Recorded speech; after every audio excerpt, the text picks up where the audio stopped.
जेव्हा शिवाजी महाराज आपल्या फौजेनिशी कुडाळ जवळ पोहोचले आणि त्यांनी विजापूरच्या आदिलशहाचा वजीर खवास खानाची लष्करी छावणीची जागा पाहिली तेव्हा त्यांना हसूच आलं. या दीडशहाण्या किंवा अतिशहाण्या खवास खानानं त्याच्या छावणीची जागाच अशी निवडली होती की महाराज त्याला अगदी आरामात त्या सांदी कोपऱ्यामध्ये एखाद्या उंदरासारखं चेचून मारू शकत होते. पण या मूर्खाला म्हणजे खवास खानाला ठार मारण्याचा शिवरायांचा बिलकुल इरादा नव्हता. कारण हा गाढवासारख्या अकलेचा खवास खान म्हणजे शहाजी राजांचा मित्र असणाऱ्या विजापूरच्या अत्यंत कर्तबगार पण दिवंगत अशा मुख्य वजीराचा म्हणजे इखलास खानाचा मुलगा होता. एवढंच नव्हे तर हा खवास खान नावाचा दिवटा म्हणजे शिवरायांचा आदिलशाहीतील मित्र आणि हितचिंतक असणारा सरदार रुस्तुमे जमाचा जावई सुद्धा होता. म्हणून छत्रपती शिवाजी महाराजांनी या बिनबुडाच्या गाडग्याला म्हणजे खवास खानाला जिवंत निष्ठून जाण्याची आणि समजावण्याची एक संधी द्यायचं ठरवलं. खवास खानाला ही संधी देण्याचं आणखी एक महत्वाचं कारण महाराजांकडे होतं. ते म्हणजे या खवास खानाच्या गोटात लढण्यासाठी शिवरायांविरुद्ध लढण्यासाठी जे एक मोठे मातब्बर सरदार तिथं कुडाळला होते त्यांचं नाव होतं एकोजी राजे शहाजी राजे भोसले म्हणजे प्रत्यक्ष महाराजांचेच धाकटे बंधू व्यंकोजी राजे. ऑक्टोबर 1664चं ते साल होतं आणि याच वर्षाच्या सुरुवातीला शहाजी राजेंचं दुर्दैवी निधन झालं होतं. आणि आता आपल्या हातून आपल्याच बंधू हत्येचं पातक घडायला नको अशी महाराजांची मनापासून इच्छा होती. म्हणून महाराजांनी आपला एक दूत किंवा वकील या दीडशहाण्या खवास खानाला समजावून सांगण्यासाठी त्याच्या गोटात पाठवला. तसं 1664चं ते साल म्हणजे स्वराज्यासाठी फारच धामधुमीचं होतं.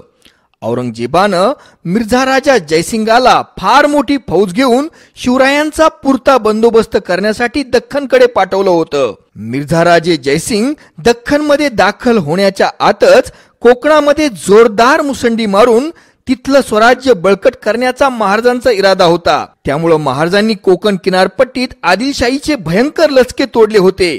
स्वराज्याचा मोठा विस्तार केला होता. आता ह्यावेळी आदिलशहाची शिवरायांविरुद्ध लढण्याची मानसिकताच उरलेली नव्हती. कुठल्याही आदिलशहा सरदारात तशी धमकच आता उरलेली नव्हती. पण दिल्लीवरून आलमगीर औरंगजेबानं विजापूरच्या अली आदिलशहा दुसऱ्याच्या माग चांगलाच दट्ट्या लावलेला होता. तू त्या शिवाजीला बुडवण्यासाठी काहीतरी ठोस कामगिरी कर, मी तुला नक्की मदत करतो. आणि जर का तू त्या शिवाजी विरुद्ध मोठी हालचाल केली नाहीस तर मात्र मी तुझ्याकडेच बघतो, चांगले हात धुवून अगोदर तुझ्याच माग लागतो, अशा आशयाचं खरमरीत पत्र आलमगीरानं विजापूरला पाठवलं होतं.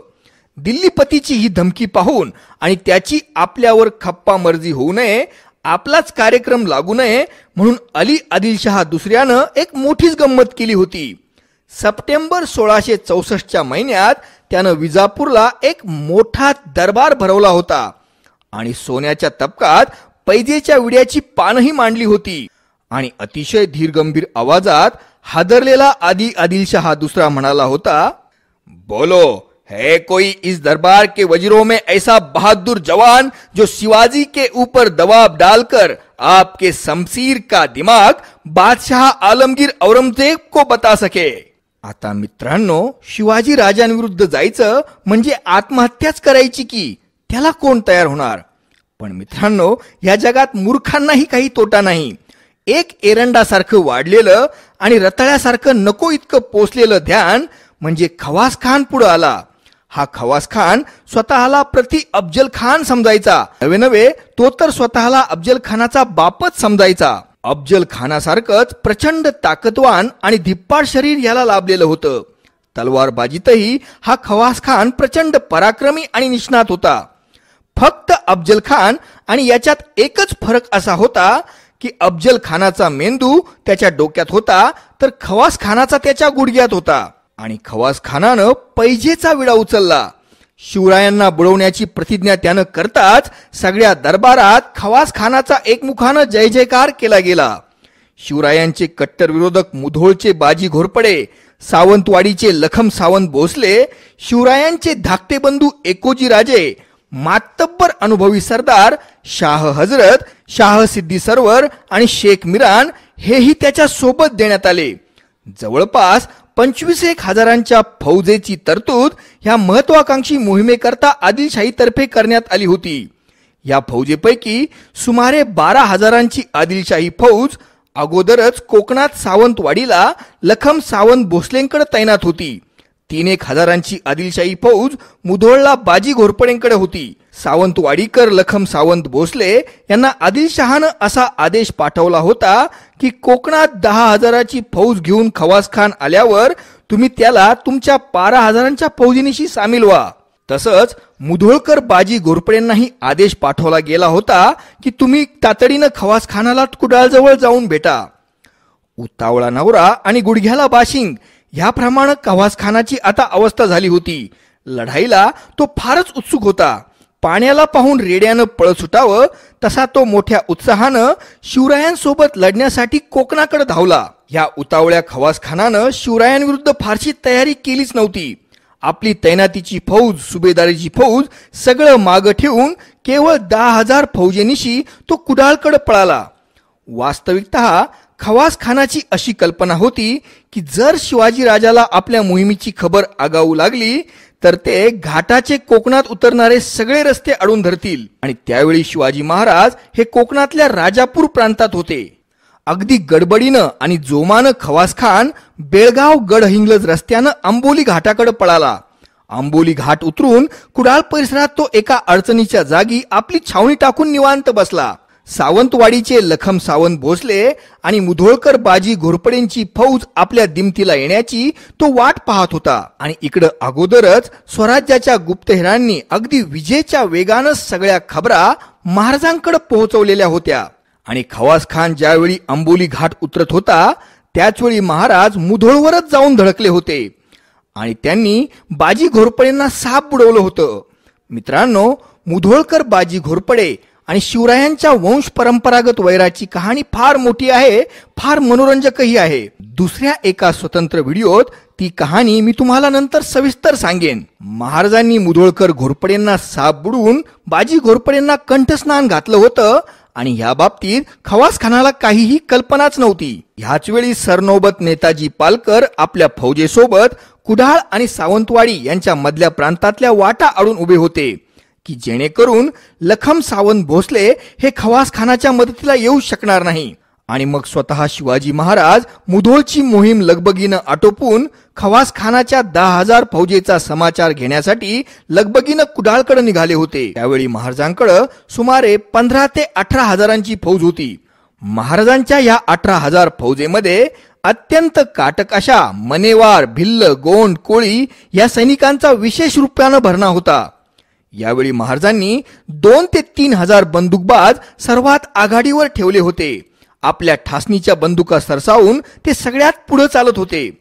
सायंकाळी अंधार पडण्याच्या सुमारास महाराज खवास खानाच्या छावणीजवळ पोहोचले होते. ह्या मूर्ख खवास खानानं स्वतःच अत्यंत अडचणीची जागा निवडल्याचं पाहून महाराजांना काही आपलं हसू आवरत नव्हतं.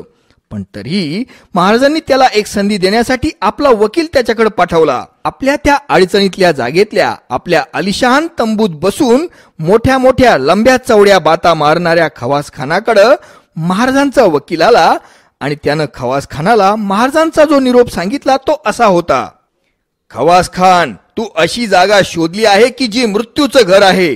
कोकणाची सर्व जमीन म्हणजे माझा हिस्सा आहे. माझी फौज पिशाच्या प्रमाणे असून कितीही कत्तल झाली तरी तिला काहीही वाटणार नाही. या डोंगर दऱ्यांच्या जागेवर आपल्या पावलानं कुणी मनुष्य येऊ शकेल, पण आमच्या पावलाशिवाय जाऊ शकणार नाही. दक्षिणेच्या लोकांमध्ये तू मोठा आहेस व तुझे मोठेपण आम्ही कायम राखू इच्छितो. तेव्हा सकाळच्या आत तू येथून बरेपणानं परत जावेस, नाहीतर एका क्षणात मी काय करतो हे तुला कळून येईल. पण मित्रांनो, लाथो के भूत बातों से नहीं मानते. मिजाजखोर बेअक्कल खवास खानानं गुरमीत उत्तर दिलं: मैं हजरत बादशाह का नमकहर खादिम हूं. मुझे दुश्मन की बिल्कुल परवाह नहीं. इस शिवाजी ने अब तक बहुत नाम कमाया है, लेकिन मुझ जैसे से आज तक उसका मुकाबला नहीं पड़ा. मेरी फौज किस किस्म की है यह भी उसको मालूम नहीं है.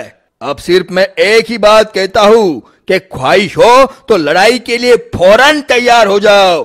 जाओ या शिवाजी से कह दो. आणि या खवास खानानं युद्धाची काहीच तयारी केली नाही.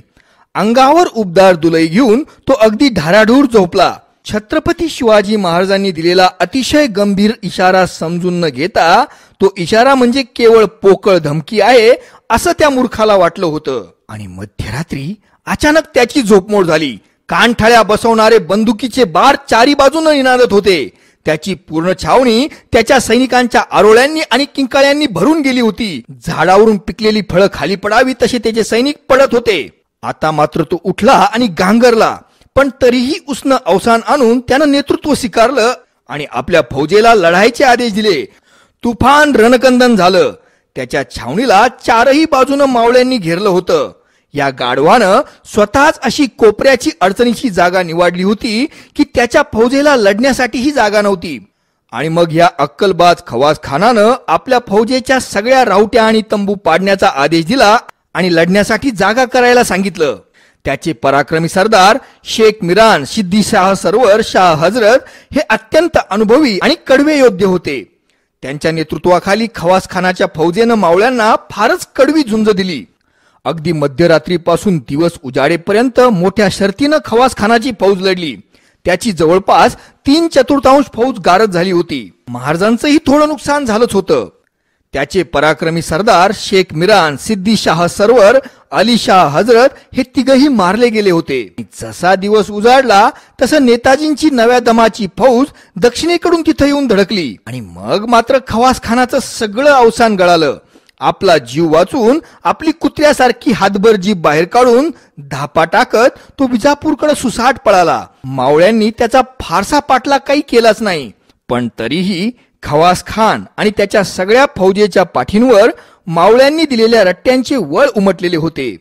शिवरायांचे धाकटे बंधू एकोजी राजेही खवास खानासोबत स्वतःचा जीव वाचून विजापूरकडे पळत होते. आणि तुम्हाला हे ऐकून अतिशय आश्चर्य वाटेल मित्रांनो की विजापूरला आल्यानंतर विजापूरचा सुलतान अली आदिलशहा दुसरा यानं खवास खानाचा मोठा जंगी सत्कार केला. आणि सत्कार करायचं कारण असं होतं की खवास खान शिवाजी महाराजांच्या तावडीतून सुटून जिवंत परत आला होता. व्यंकोजी राजेही आपल्या थोरल्या बंधूंच्या म्हणजे शिवरायांच्या हातून जिवंत निष्ठून परत आल्यामुळं त्यांनाही 2 गावांचा खाजगी मोकासा करून आदिलशहानं इनाम दिला होता. आणि सगळ्यात गमतीची गोष्ट मित्रांनो ही आहे की विजापूर दरबारातला पाळलेला राजकवी म्हणजे शाही कवी मुहम्मद नुसरती आपल्या अलीनामा नावाच्या उर्दू काव्य ग्रंथात खवास खानानं शिवाजी महाराजांना कसं सपाटून हरवलं याचं रसभरीत वर्णन करतो.